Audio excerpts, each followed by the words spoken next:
حدیث نمبر 146 ہے انر ربیع ابن صبرۃ الجہنی عن ابیہ نہا عن المتعۃ زمان الفتح متعۃ النساء وقال الا انها حرام من یومکم ھذا الی یوم القیامہ. متع حرام ہے. ربیع بن صبرہ جوہنی اپنے والد سے روایت کرتے ہیں کہ رسول اللہ صلی اللہ علیہ وسلم نے فتح مکہ کے دوران عورتوں سے نکاح متع کرنے سے منع فرمایا اور فرمایا آگاہ ہو جاؤ یہ آج سے روز قیامت تک حرام ہے. کسی عورت سے مقررہ مدت تک نکاح کر لینے کو متع کہتے ہیں. اور ہمارے یہاں اس متع کے بارے میں اس قدر زیادہ تکلیف دہ صورتحال ہے جس کی وجہ سے آج پاکیزگی جو ہے ختم ہو کے رہ گئی ہے.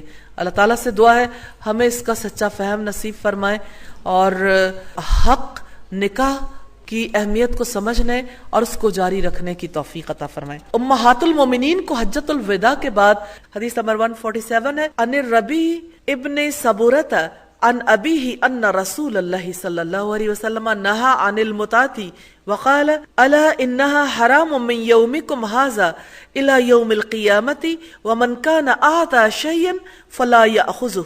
ربیع بن صبرہ اپنے والد سے روایت کرتے ہیں رسول اللہ نے متع سے منع کیا اور فرمایا خبردار یہ آج سے قیامت کے دن تک حرام ہے اور جو کوئی اس نکاح کے لیے کسی عورت کو جو کچھ دے چکا ہے وہ واپس نہ لے.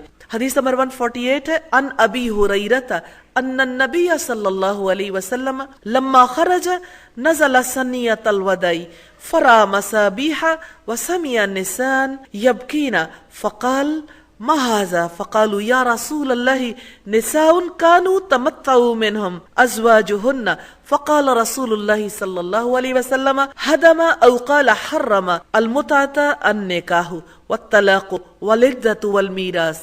اور حضرت ابو ہریرہ سے روایت ہے کہ جب نبی کریم نکلے تو ثنیہ وداع میں پڑاؤ ڈالا. آپ نے کچھ چراغ دیکھے اور بعض عورتوں کے رونے کی آواز سنی.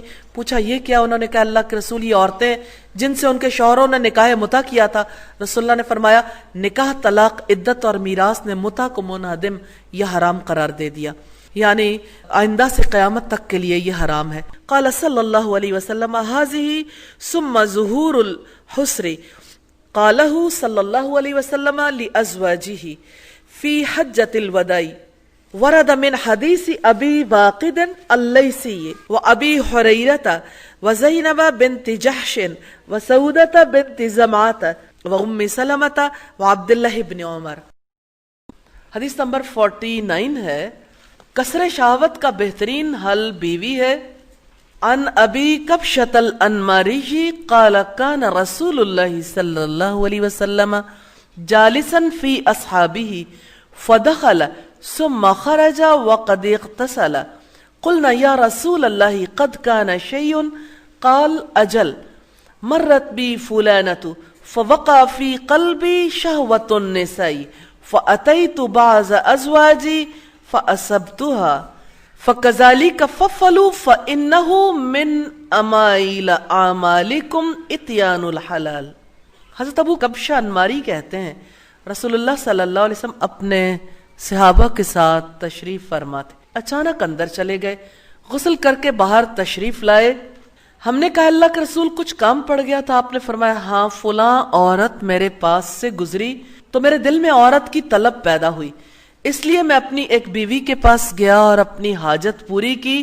تم بھی ایسے ہی کیا کرو، حلال چیز کو استعمال کرنا افضل ہے. تو بدکاری کے فتنے سے محفوظ رہنے کا بہترین ذریعہ بیوی ہے. نبی صلی اللہ علیہ وسلم کا ہر عمل ایسا تھا جس کی وجہ سے امت کے لیے اللہ تعالیٰ کی جانب سے رہنمائی کر دی گئی. تو جس رب نے انسان کو بنایا ہے اس نے ایسے جذبے انسان کے اندر رکھے ہیں جن کو کنٹرول کرنا بعض اوقات انسان کے بس میں نہیں ہوتا. اس لیے آپ صلی اللہ علیہ وسلم نے یہ خصوصی طور پر اپنا معاملہ سامنے رکھتے ہوئے کہا کہ جب کبھی کسی کے دل میں کسی اور عورت کا خیال بھی گزر جائے یا کسی اور عورت پر اس کا یعنی اس کی وجہ سے اس کے دل میں کوئی ایسا خیال گزرتا ہے یا خیالات آتے ہیں تو اس کو چاہیے کہ وہ اپنی بیوی کے پاس چلا جائے تاکہ وہ ان خیالات سے باہر آ جائے. تو حرام سے اجتناب واجب ہے. تو جو عمل کسی واجب کی تکمیل کے لیے ناگزیر ہو وہ بھی واجب ہو جاتا ہے. امام شوکانی کہتے ہیں اگر اپنے نفس کو گناہ سے بچانا صرف نکاح کے ذریعے ممکن ہو تو یہ واجب ہے۔ سیدنا جابر بن عبداللہ سے روایت ہے کہ نبی صلی اللہ علیہ وسلم نے کسی اجنبی عورت کو دیکھا، آپ ام المومنین حضرت زینب کے پاس آئے، اس وقت وہ چمڑے کو رنگنے کے لیے رگڑ رہی تھی۔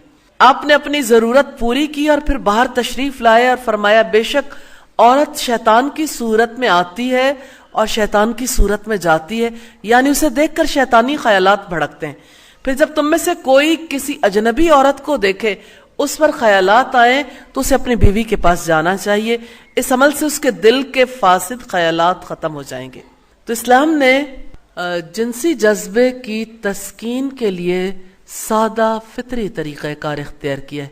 نہ اسلام میں رہبانیت ہے، نہ اس نفس کو کچلنے کے لیے کوئی ایسے طریقے بتائے گئے ہیں جو انسان پر بوجھ بن جائیں۔ اس وجہ سے جیسے نکاح کی ترغیب دلائی ہے، اسی طرح سے معاشرے کے اندر رہتے ہوئے کسی کے بھی حالات و واقعات مختلف ہو سکتے ہیں، سادہ اور آسان طریقہ بتا دیا گیا کہ کس طرح اپنے آپ کو پاک رکھ سکتے ہو۔ تو نکاح ہی جنسی بہاؤ کی درستگی کے لیے درست طریقہ کار ہے، واحد فطری راستہ ہے۔ اگرچہ نکاح بقائے نسل انسانی کا ذریعہ بھی ہے، لیکن دوسری طرف ہم دیکھتے ہیں کہ فطرت کے سارے تقاضوں کی تکمیل بھی اسی سے ہوتی ہے، انسان کے رشتے بھی اسی کی وجہ سے تکمیل کو پہنچتے ہیں اور بایولوجیکل نیڈز کی بھی تسکین ہوتی ہے۔ حدیث نمبر 50 ہے، اور حدیث نمبر 50 جو ہے یہ بھی بالکل سیم حدیث ہے، اس لیے ہم اسے دہرائیں گے نہیں۔